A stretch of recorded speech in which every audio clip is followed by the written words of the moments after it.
Kemudian setelah itu Allah mengingatkan kepada Nabi-Nya sallallahu alaihi wasallam, wastaghfir li dzambik. Mintakan ampun untuk dirimu. Artinya engkau istighfar kepada Allah, minta ampun. Kalau Nabi Muhammad sallallahu alaihi wasallam disuruh untuk minta ampun, apalagi kita. Dan Nabi bersabda, wahai manusia, bertaubatlah kepada Allah, mintalah ampun kepada Allah. Sesungguhnya aku minta ampun kepada Allah dan bertaubat kepadanya. Aku bertaubat kepada Allah, minta ampun kepadanya dalam sehari 100 kali. Kita harus terus minta ampun kepada Allah, terus. Kemudian kita mohonkan ampun kepada kaum mukminin dan mukminat. Mohonkan ampun kepada mereka agar mereka diampuni dosa-dosanya oleh Allah Taala. Dan masalah istighfar masalah penting dalam kehidupan. Makanya Allah selalu menyebutkan nabi-nabi yang berdakwah itu setelah menyuruh untuk beribadah kepada Allah, disuruh mereka untuk tubu ilallah wastaghfiru, taubat kepada Allah dan minta ampun. Setelah diajak mereka untuk mentauhidkan Allah, disuruh mereka untuk bertaubat dan minta ampun kepada Allah SWT.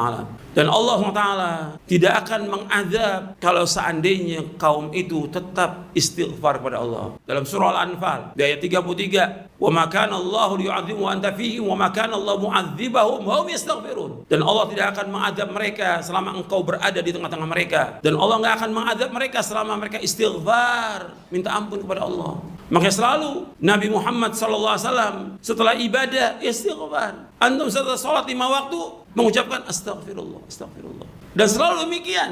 Setiap akhir amal kita akhiri dengan istighfar, minta ampun kepada Allah. Karena kita lalai dalam melaksanakan ibadah kepada Allah, kita lupa kepada Allah dan yang lainnya. Maka terus istighfar, minta ampun kepada Allah. Begitu juga kita dari sehari, dari mulai pagi sampai sore sampai malam kita ibadah kepada Allah. Kemudian di akhir malam disuruh kita istighfar di waktu sahur. Wabil ashari hum yastaghfirun. Di waktu sahur mereka istighfar, minta ampun kepada Allah. Terus istighfar, minta ampun kepada Allah atas semua dosa-dosa kita. Kemudian setelah itu Allah sebutkan, wallahu ya'lamu mutaqallabakum wa mathwaakum. Dan Allah mengetahui tentang usaha kamu, tentang gerak-gerik kamu, tentang tindakan kamu. Wa mathwaakum, dan Allah tahu tempat kembali kamu, tempat tinggal kamu. Artinya Allah mengetahui semua yang kita lakukan. Makanya kita wajib berhati-hati untuk terus bertaubat kepada Allah dan minta ampun kepadanya. Ada yang dapat kita ambil fawaid dari ayat ini. Yang pertama, disuruh kita untuk belajar. Belajar dan belajar. Nuntut ilmu wajib. Karena Nabi bersabda sallallahu alaihi wasallam, talabul ilmi faridatun ala kulli muslimin. Menuntut ilmu itu wajib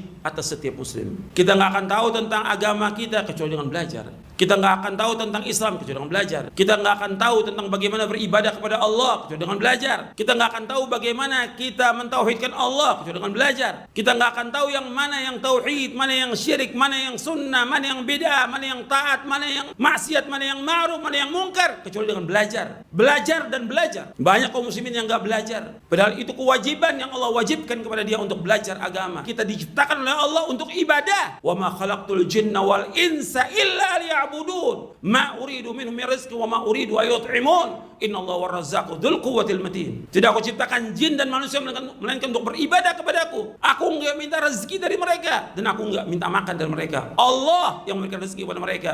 Allah yang maha kokoh, Allah yang maha kuat. Allah yang memberikan rezeki kepada kita. Tapi kita harus sisihkan waktu kita untuk ibadah, untuk belajar agama ini sampai kita mati.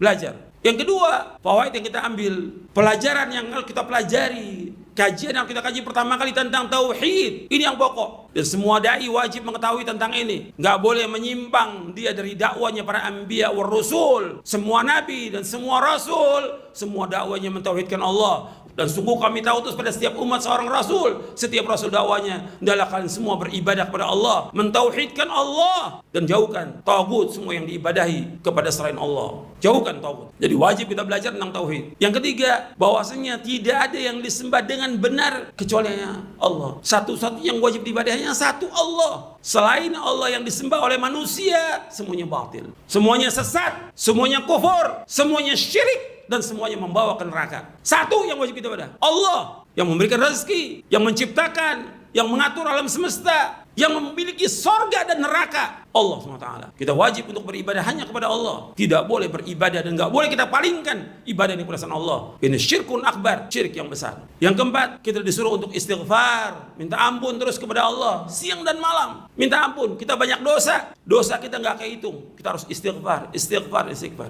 Kemudian yang kelima, kita juga mintakan ampun kepada orang-orang mukmin, terutama yang pertama kali adalah orang tua kita, kemudian saudara kita, kemudian sanak famili kita. bersikap kepada kaum mukminin dan mukminat. Kemudian yang selanjutnya, bahwa Allah mengetahui semuanya ini. Allah Maha mengetahui apapun yang kita lakukan. Allah mengetahui. Kita wajib berhati-hati agar kita berjalan di atas jalan yang hak untuk taat kepada Allah, menjauhkan perbuatan dosa dan maksiat.